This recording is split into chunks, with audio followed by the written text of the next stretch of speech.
నమస్కారం సార్. నమస్తే. సార్ చాలా మందిలో నిద్రలేమి సమస్య అనేది ఎక్కువైపోతూ ఉంటుంది.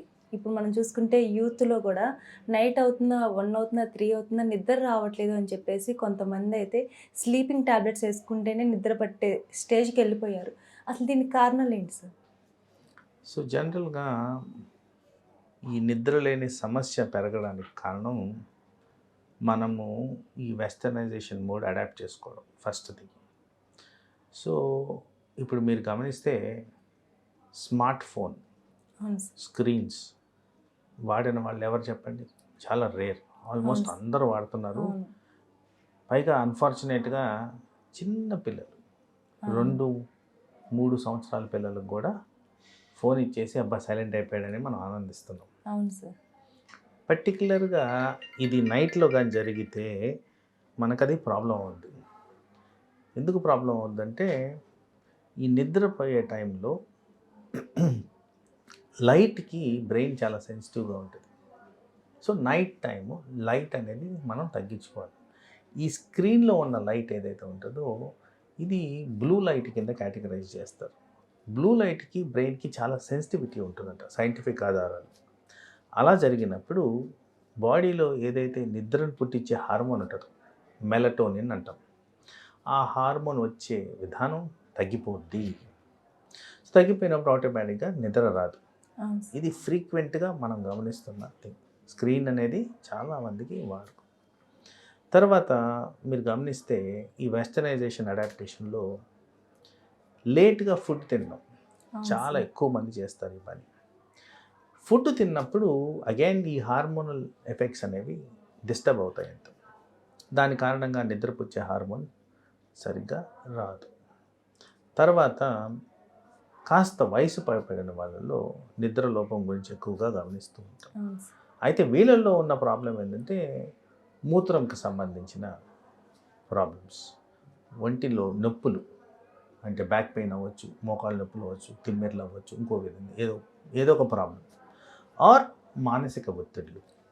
వీటికి కారణం వల్ల నిద్రకి లోపం ఉండేదాన్ని. సో, దీన్ని మెడికల్ టర్మినాలజీలో ఇన్సామ్నియా అంటాం.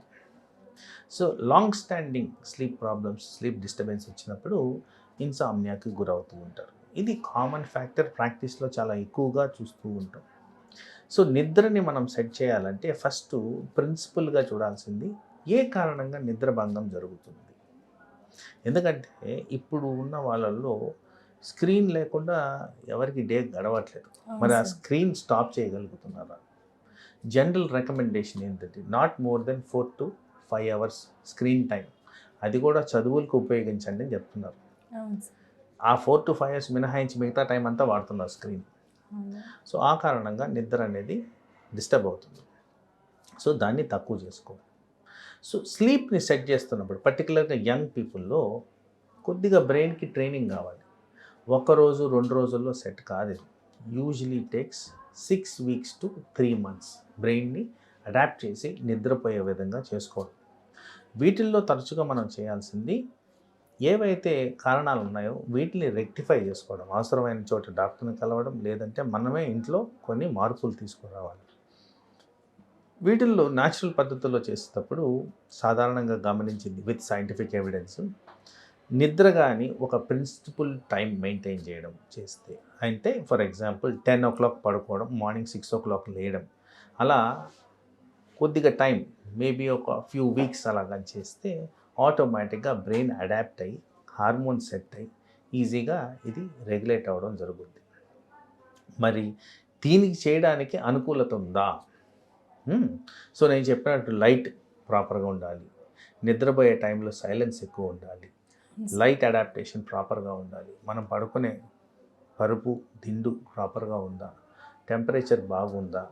మనం నిద్రపోవడానికి అనుకూలంగా మనకు కావాల్సిన టైప్ ఆఫ్ రూమ్ వైట్‌గా ఉండేది, పక్కనోళ్ళు డిస్టర్బ్ చేయకుండా ఉండేది. ఇలాంటివి చేస్తే ఈజీగా నిద్ర అనేది ఆన్‌సెట్ అవుతది.